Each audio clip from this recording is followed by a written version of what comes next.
Yeah! Yeah!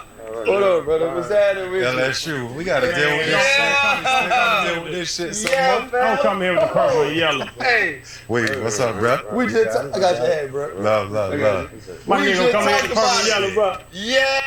He pretty short. How tall is Wayne? He look like he about 5'6", 5'7", not even 5'7". But you know, they are football players or athletes, so they just might be tall. Come on, man. Love, bro. Yeah. Come on, bro. Man. Do y'all feel like winners? No, I don't feel like a winner. Do y'all feel like a winner? I feel like somebody gave him a free t-shirt. Man, y'all got all this 504 around you. You gotta feel like a champion, man. Golly. Man, that's a little motherfucking Wayne. That nigga eat whatever he wants to. That's cool, bro. We appreciate you fucking with this nigga. I appreciate y'all patience, man. For Yeah, man. Bro, you know, shoot, we've been texting about this for a year. I know. I remember one night, man, I was at the crib just listening to Wayne's song, Yeah. taking pictures of my iPad like a groupie. Crazy. I was like, man, this short go. But You forget how many songs it is, though. my game, my whole game came from it. My whole game came. No ceilings got me so much coochie. I know Silas got you booty, though. Because when the world think about a girl, I'm like, Hey, yo, brother, wow, bro. bro, no ceilings got me so much coochie back in the day. I'm like, Only you would have sex to no Silas. yeah.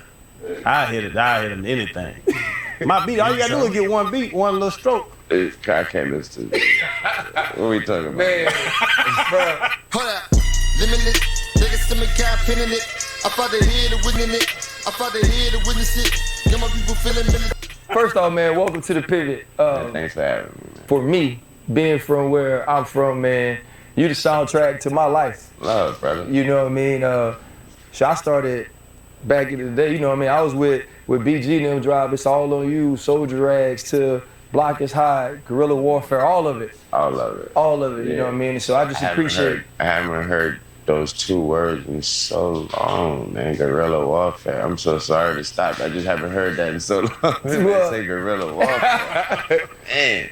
You know what I mean? So just for me, man, and just what it means to be from where we're from, for you to make it to where you've made it. Wayne got a lot of friends. I said friends, a lot of fans. Got a lot of fans and respect and people that just love his work. You know, if we're going to mention the Louis Armstrongs and Fats Dominoes, Lil Wayne is at the top of the list of greats that ever came from our city, our state, and to me, in the world. So this is truly an honor. Freddie T, Chan, they both went to Florida. They're a little sad right now after what happened in the national championship. Yeah, I ain't want to say too much about it, but you know. Nah, you gonna put on the LSU shit, huh? I don't know what it is, man. Nigga, you put that shit on. Wayne, He said he didn't know where it came from, like he didn't put it on to represent. man, you came right in and you were talking about kids being different or you moving out at 14. You just recently received the Global Impact Award. And in your speech, you know, we all know her as Miss Sita. You said your mom came to you, bro, at 14 and said she needed a baby. What was that type of conversation like, especially after losing your pops, man?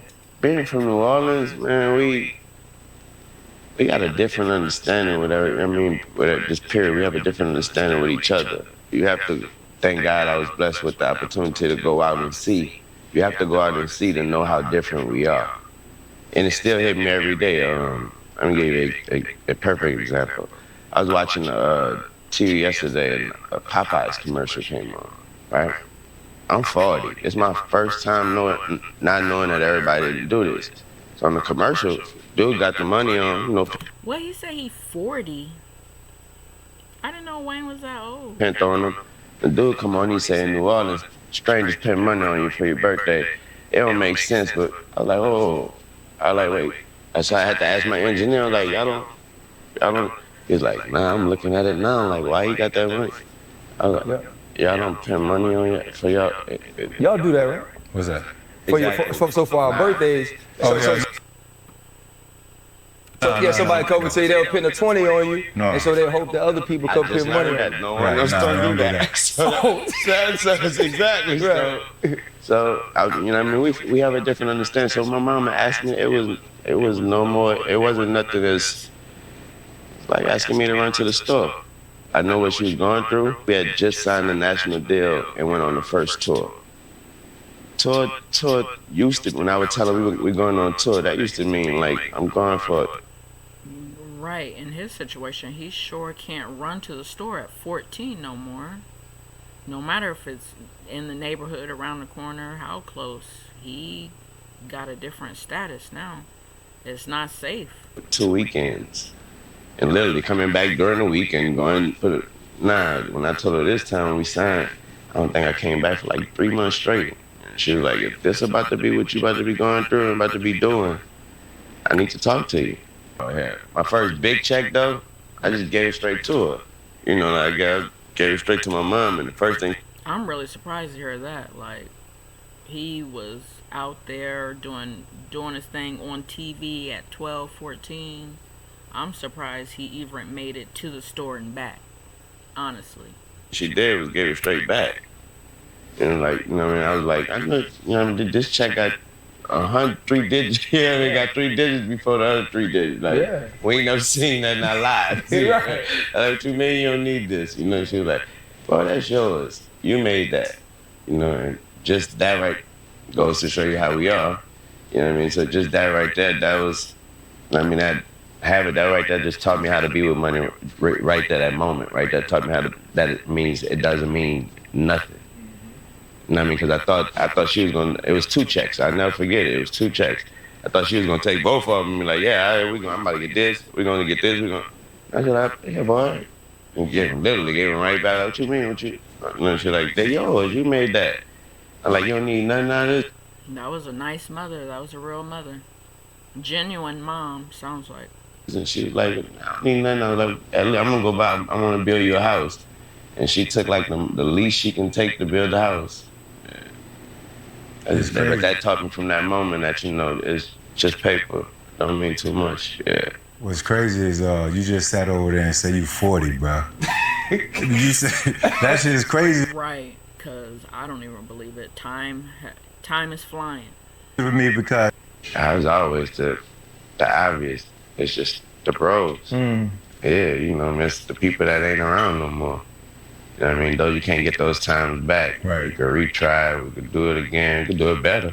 But you can't get those times back. So that's about it. Right. I mean, missing the people that ain't that can't be around. You know what I mean? And you know what I mean? Different in the real way. Right. Miss those people. Miss those moments like that. Then those moments that you know that you don't know why you never forget.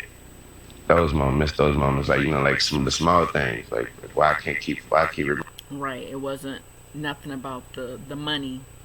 Well, I guess he don't miss the money because he still very much has the money, but it ain't about the money. It's about the moments and the memories you make, I guess. Remembering this, like, is what he's saying. He remember that shit. This dude always said this.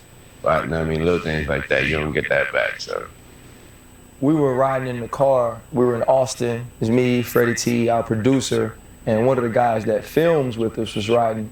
And I put on Soldier Rags, Who's the Mother? You know what I mean? And I was like, hey man, like this song back when I was in high school, I'm explaining it to him. Yeah. And he had never heard the song because, you know, they got on it with 400 degrees, all that, right? Yeah. And so I was explaining it to him and he said, when Cash Money made it, did it feel like the whole hood made it or all of New Orleans made it? And I told him, not really. Of course. Well, I guess I thought he was asking Wayne, but he's answering. Because they were already stars to us. You know, I said, whereas the rest of the world was playing Jay-Z or Biggie and all that, like we played the homies. You know, it was, while Wayne was gonna play, it started with UNLV, then it moved to y'all, right? We was gonna play P, like that's who we were. But when y'all finally make it, like you say, you know, you signed that deal at 14, but it took 98, 99 for it to really get popping. When you guys finally became nationwide, worldwide and worldwide superstars, what was that feeling like for y'all? goes back to what you're saying. First of all, they were already, even though I'm 40, you already know they were catch. They were already up and run. They was already the shit. Yeah. When I wanted to, I wanted Baby autograph, let alone to be on the team. You know what I mean? So when I got with him, first of all, as a kid, you gotta remember I was a kid. I was literally, as a kid, every day for me was fucking Astroworld. Like shit was, they don't know that, you know what I mean? But it was regular to them, and they were just sitting around in the office all day, literally not doing nothing. The phone ringing there, playing with, literally talking to whoever fan that's calling the office number. That was the highlighter. I'm enjoying every bit of it. Sleep, and that's what that type of thing will let me know you're a little different, man. If I go back, right, and looking at your career, like you always trending this way to be a superstar. But it seems to me that after Hurricane Katrina, when you relocated, you guys came down to Miami, and just the resources that y'all tapped into, everything went this way. Yeah. Was that moment after Katrina, post Katrina, was that your biggest pivot? And then did you feel a necessary or extra desire to carry the city of New Orleans on your back to let them know we all gonna, make this turn? I came from, I hit Miami before. It was before Katrina. Okay. And I felt that way. All right, So back. I felt that way, like, you know what? I'm gonna carry New Orleans, and Gotta give back. Gotta go down there and help, just like everybody else did, of course, obviously. also Miami was a world to me when I got out there. We went out there literally, me and my homies. We went out there, that was when Stunner first started letting me do shows by myself. Mm-hmm. Meaning, you could go out and do shows with your homies, because you're popping now. So, you know what I mean? So we went out there and somebody booked us for Memorial Weekend. And there was he was a new promoter as well. Mm-hmm. So he didn't know too much. He had booked us without booking the hotel till the last minute.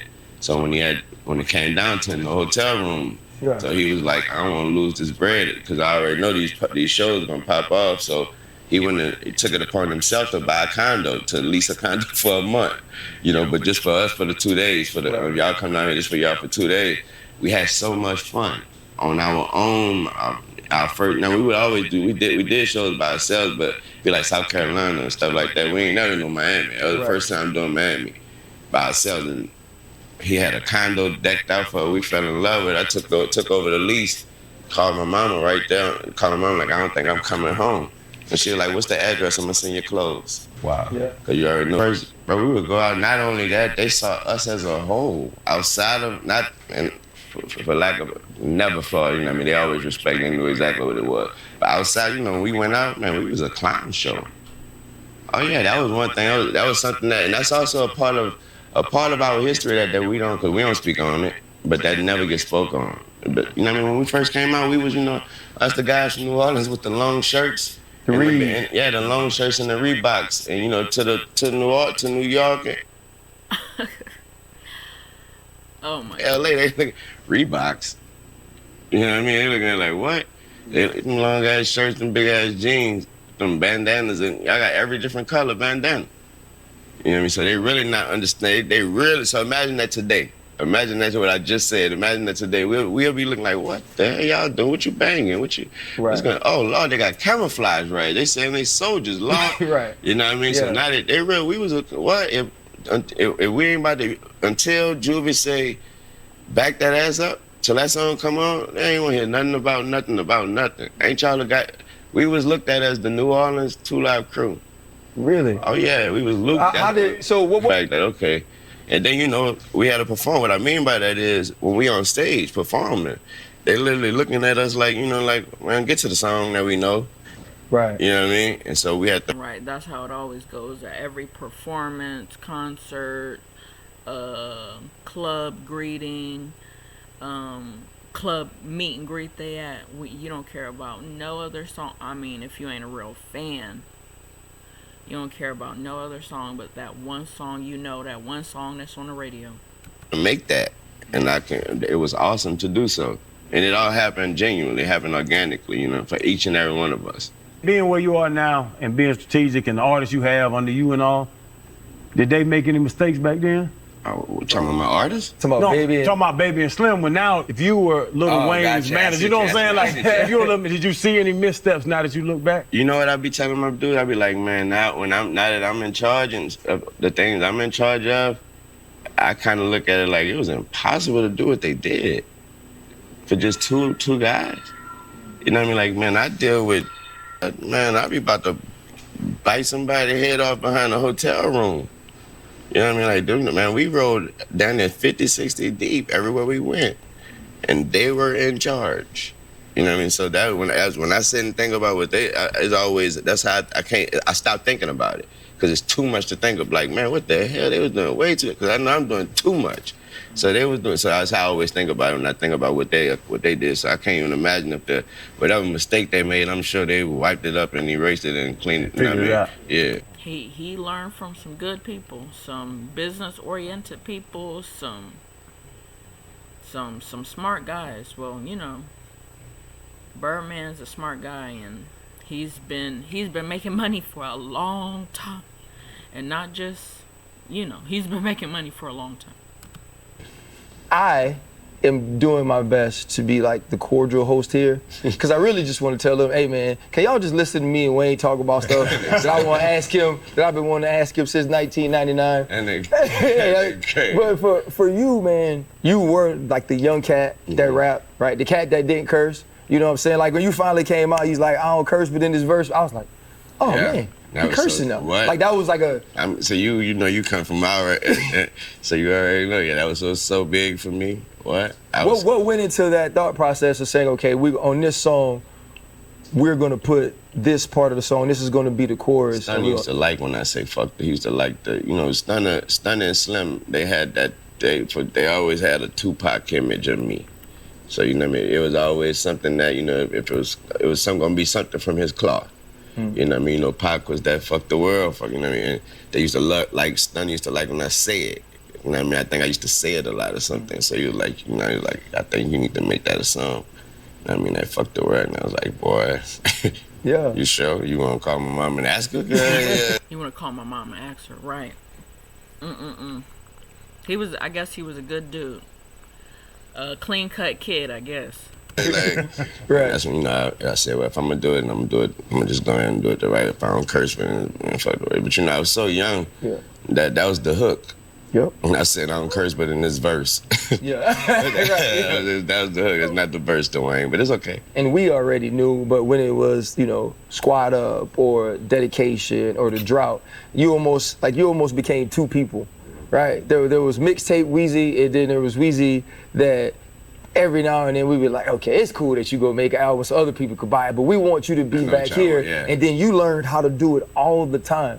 What was that transition like to go from, you know what, I don't need to make, every song doesn't have to sound, because think about like our music, it was like a mixture of like bounce and then Lil Trigger Man, and then y'all brought it in and y'all were really rapping and, real shit, and y'all mixed it all. Yeah. How did you make the transition to be like, nah, I could rap like New York cats, and then Atlanta had coming on, or LA? How'd you make that transition to say, I'm here with them? Simple. First of all, wanting to be respected. And I mean, I guess you gotta be versatile to make it in the industry, I'm guessing. There's so many different sounds and genres in rap alone now. And still trying to get that whole, you suddenly just shake that ass music, trying to get that. I had that chip on my shoulder way more than my bros did. And you didn't get too fussed about that shit. BG ain't, I didn't get too fussed about it. Me, I love Jay-Z. I don't want these niggas to walk past me and walk past me. You know what I mean? So shit. So whenever I got a moment, shout out my man Raj Smooth. His parents would teach piano lessons downstairs, but they would let us use their basement. He nigga rigged the studio up in his basement, and I would go there after the real studio sessions, meaning after the Hot Boy studio session, Cash Money. That was like school. Yeah. You know what I mean? I was like school. We going with those. To this day, I have never seen nobody record or just approach it the way we approached it. I mean, when we went to the studio, man, we had song titles ready. There was subjects, and it was real situation that happened in the streets that day or that week. They're gonna sit down and tell us that. You know what I mean? Yeah. And then you put the song together. Like, it was really, and then Wayne, this is yours. this is your solo song, Wayne. This is your. They got the beat ready. They got the idea. Like I don't see nobody. Like we go now. I don't go now like that. I mean, shit. I go like the new. Like niggas go now. We just go in that bitch.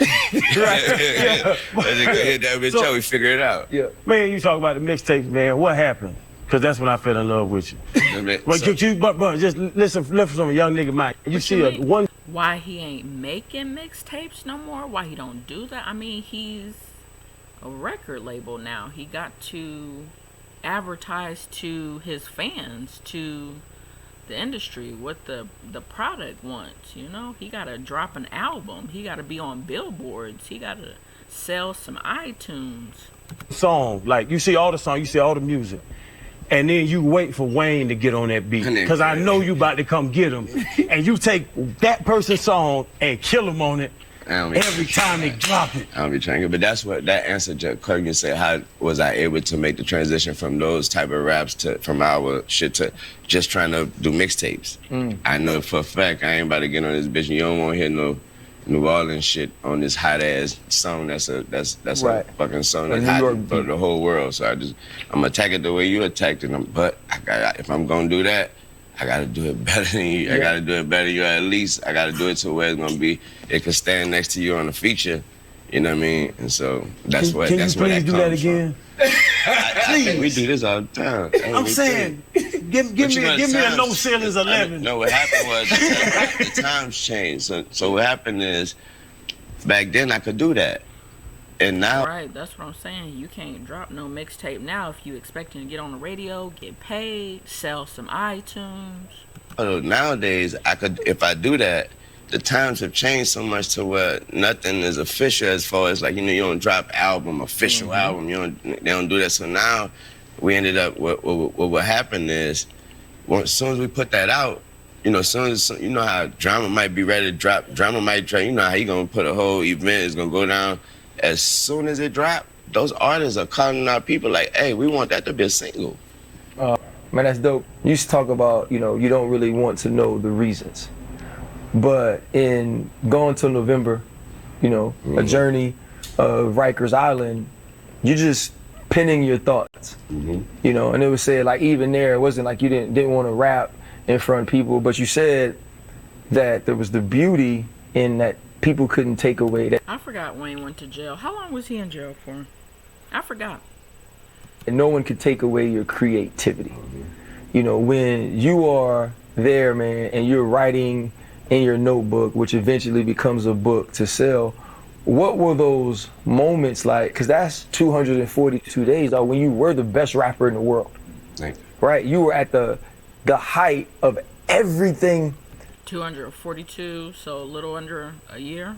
You had ever worked for. Or is you talking about something else? And now you walk in there. What was that time like? And what made you start writing your thoughts down like that? Especially we're talking about a rapper that doesn't write anymore. The writing my thoughts down, that right there, I think that was just plain and simple. I think that probably was recommended. Yeah, not to make it a book, just period, like as far as like a therapy escape type of thing. Like journaling, therapeutic. Things like, you probably need to write your thoughts down since you don't write your. That's what it was. It was like, man, since you don't write no damn raps, man, you probably just write your damn thoughts down. You know what I mean? Just real quick, and those songs became songs. You know what I mean? How was that like, bro? Like being in jail, doing that, like you saying, everything that you had to make happen, and then everybody know the Drake song. You was in jail, you rapped the motherfucker over the phone. Yeah. So like doing that, but knowing, like seeing that you're this amazing talent. And you sitting here in the cell, three hots in the cot. Thank God. What song was that?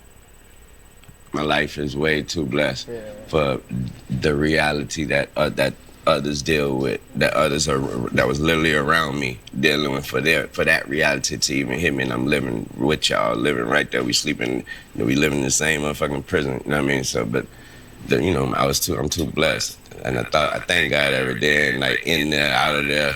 Cause I already know my situation. Niggas was getting out before me. You know what I mean? Niggas getting out before niggas, and niggas living better than me in there. But I already know, I'm just saying that in the reality of that place never really set in like that. How'd you do that? Cause you actually wrote that you saw people's spirit get broke. You said, I saw people's spirit get broken in that hellhole, and jail is something I wouldn't wish on nobody. So for you to say, for me, it wasn't that sort of experience, how did it feel? Right. I guess because he knew it was something extremely temporary, and he wouldn't be there. He didn't have life for nothing. Feel to watch other people be broken by incarceration that way, though? Being around Baby and them, fortunately, New Orleans, a lot of people did some time. Stunning them did a lot of time. You know what I mean? The people that was around, my uncles, whoever they was, they did a lot of time. So I was institutionalized already. Like, man, look how y'all jokes. Yeah. I'm just looking like, look at y'all, this how y'all New York boys, this how y'all do y'all time. Right. You know what I mean? And they doing the same thing. They like, and they wondering like, man, how much time you did? Oh, where you, man, I ain't never been in no jail. I just been around them niggas, man. Keep it right here too while we here. And I know you love the GOATs. Tom, or you gonna keep it at home and go with Peyton? Who's the best quarterback? Tom Brady. You ain't gonna keep it at the crib. You mean like, is Peyton Manning? The best quarterback that the NFL has ever seen, Tom Brady or your hometown Peyton Manning? That's not even a question. Say it fast, man. I know he did say it fast. I just want to hear him say it. Because I like when you debate with Skip. Yeah. You know, I want to ask you how you find time to keep up with all these sports like that and still go and be the top dog at what you do. You know what I'm saying? To be able to go debate on some real shit like you actually debate. I mean, because obviously the man is a sports fan. What man isn't? Hey, Skip like Shannon does. Yeah. You know what I'm saying? I love so sports, with the Brady question. Right. He just said it. He loves sports. He's a guy. Well, I want to ask you because you could have been biased. Yeah, I know. And said Peyton. Yeah. Because he's from the crib. And, so that's why I want to and ask his you. brother would have loved if I said Peyton. That's his brother, though? Huh? That's his brother. Yeah, them light-skinned dudes. Yeah. My But man. nah, he definitely Peyton. What big head that Peyton? So what separated two? Rings. Yeah. I mean, it ain't that hard. Yeah, Seven of the things. Yeah, man, plain and simple, Hey, man. 7 of the things. But I have one bone to pick with you. When I was in Pittsburgh, we played Green Bay in the Super Bowl. And that's the year you came out with green and yellow. Oh, well, you almost lost me, dog. There was a real touching time between RC and Lil Wayne. Man, hold The on. things you say no to now is Lil Wayne at 40 years old. As far as music? Just opportunities and different things that you do. Like you talking about the pregame song and all. Like, He's been successful for a long time. I'm sure he has the room and space to say no to a lot of things. If it ain't his idea and he didn't come up with it, I'm guessing it's a no. Or if it ain't in the contract or ain't no good money. like do you tell people no a lot? I don't. You know, I have to have someone like Gutter. I have to have someone like to let me know. I mean, to tell me. Someone like Karen let me like, when you probably shouldn't. Yeah. You know what I mean? Like, I know you want to. I know you just don't want to say no. You know, we probably shouldn't do this one. Or you probably should pass on that. But it's when it comes to music and opportunity. Yeah, I'm guessing he got good management too. Guides him in the right places and collaborations.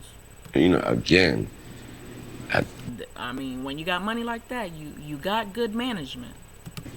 I haven't worked a day in my damn life. Yeah. You know what I mean? Like, I literally been doing this, I told you, since 7, 8 years old, and I signed at 11. And so I've never had a real job other than this. You know what I mean? So I've been living my dreams since, and I just been making sure that I maintain and keep it going. Actually, I didn't want to stop you when you said you was like, when you said the part about not only a great father, but the man you are. Her. Because I have no father.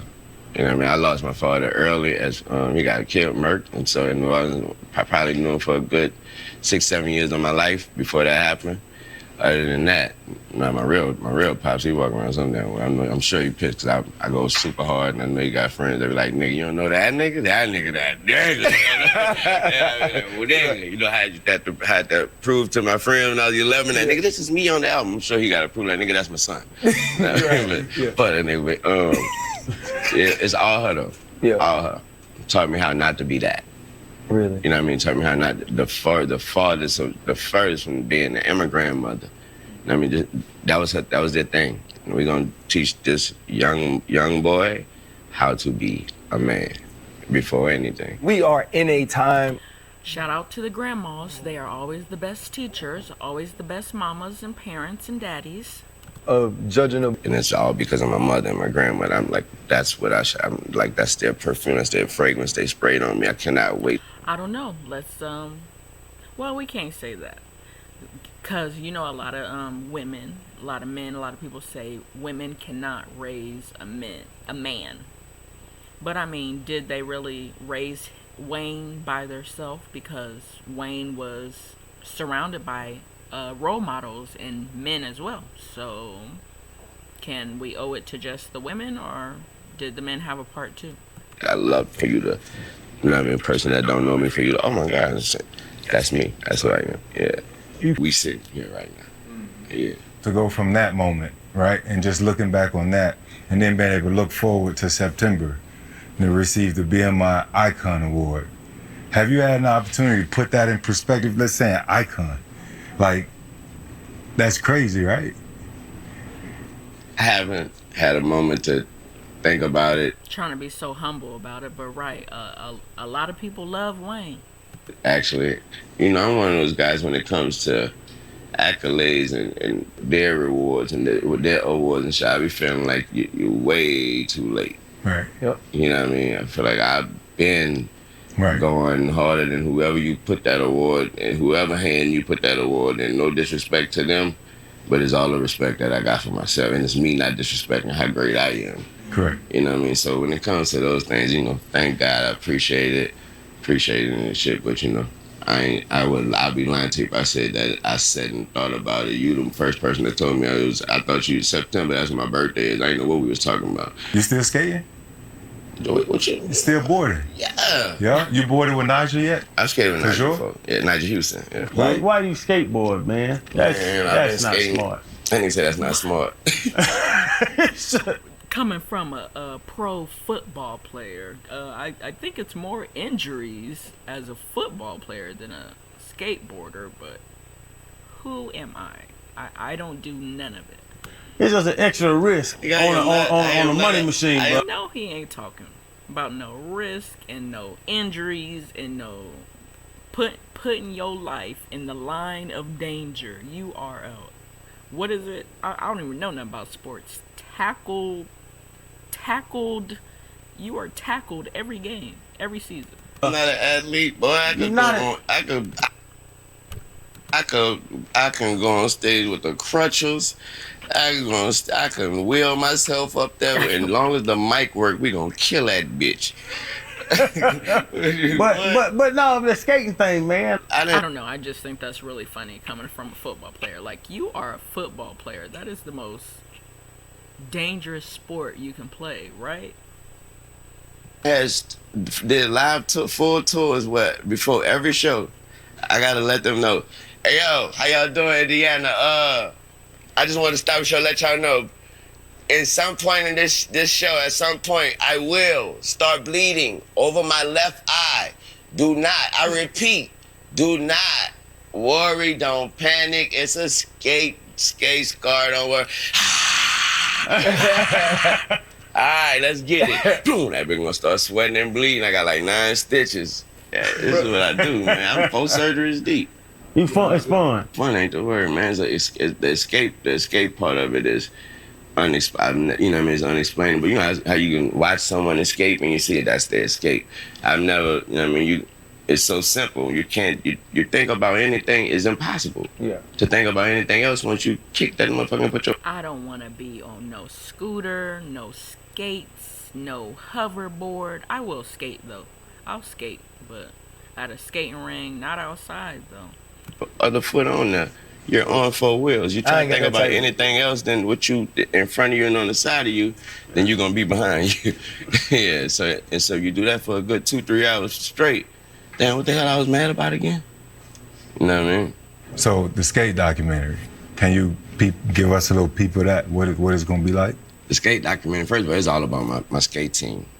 You know what I mean? It's all about the skate team. It's me getting the opportunity. You know, because I skate, them giving me the opportunity. People, they interested in the fact that I skate, but it's me. It's all about the team. It's gonna be all about the team, me introducing the world to my skate team. Them boys go hard. You know what I mean? I want them to be validated and want to start putting out their parts and all that. Just plain and simple, be validated. I don't want them to be just some skaters. They don't know who this is. Nah, this is our skate team. I don't want it to be quote unquote, oh, that's the dudes who skate for Wayne. Wayne, right. Nah. This the skate team. This their team. It's our team. It's how we rock. The documentary also gonna highlight why I love it so much. When did I start? Why did I, you know what I mean? How hard do I actually go? Things like that. Said that you told your homegirl Katie that you're gangsters and you're a gangster and gangsters don't ask questions and gangsters don't ask why. But I do have like just one last question about you, just a man. When you look at the music business for sure, it's very rare that someone reaches this elite, quote unquote, GOAT, great level, and they're able to bring a lot of people with them in that way, right? You know, like we've seen Jay-Z, and as he's gotten older, he's figured out how to do it. You know, there was a Kanye, and then there was a Rihanna, but young, he tried it. You know, he tried it with Bleak, and he tried it with Beans. Oh, you definitely got to go through it or not. Yeah, it's very difficult. You know, you've had, you know, whether it's Drake, Nicki, the people, you know, people with Young Money, now a skate team. You've seemed to become a real team type guy when you have an individually unique elite talent. What has made you so much about family instead of saying, you know what, I'm Wayne, I'm more talented than anybody. I could do this all by myself, make records the rest of my life, and be rich as hell and never have to bring anybody with me. But you've made a decision that it's going to be about everybody getting it. Rhino Williams and Brian Williams, who is Slim and Baby and Slim, no more, no less. You know what I mean? They real hustlers. You know what I mean? And they, you know, when I came back and told my mama that's who I want, you know, I'm gonna rap with Cash Money. You know, first thing, oh, Cat, you talking about Brian, baby? She went to school with him. First thing she like, he home. Right. You know what I mean? She was afraid that boy out of jail. You know what I mean? She like, all I remember was he used to be too young with all them gold in his mouth and had too much money for to be gone to Fauché. Bro, I'm like what I said in the beginning of the show, man, like I truly mean, a few nights ago, we were asked, name your top 5 rappers. First one I was like, Weezy. And to me, man, you know, when you said it, you know, they took away the teams, and at that time, that was all we had to represent us. And when you were representing us at that time, we couldn't have been more proud. I appreciate it. And to continue to watch you grow, and now to see so many other people. New Orleans got a lot of nice people. There's a lot of nice people in New Orleans. They're very friendly, very hospitable. People in the world recognize how great you are, how amazing you've been, and the longevity that you've had in this game and the human you've become, man. I am for sure proud that I'm from Louisiana. I'm proud I'm from the West Bank of New Orleans, man. And to be a part of that legacy in any way is an honor, man. Thank you for joining us on The Pivot, bro. I appreciate My dog. Yes, sir. Oh, look, bro, I'm gonna get some gator shit. Right. What size you want? Huh? No, that boy don't want no gators, huh? Hold up. Limitless. Niggas to me, cap pinning it.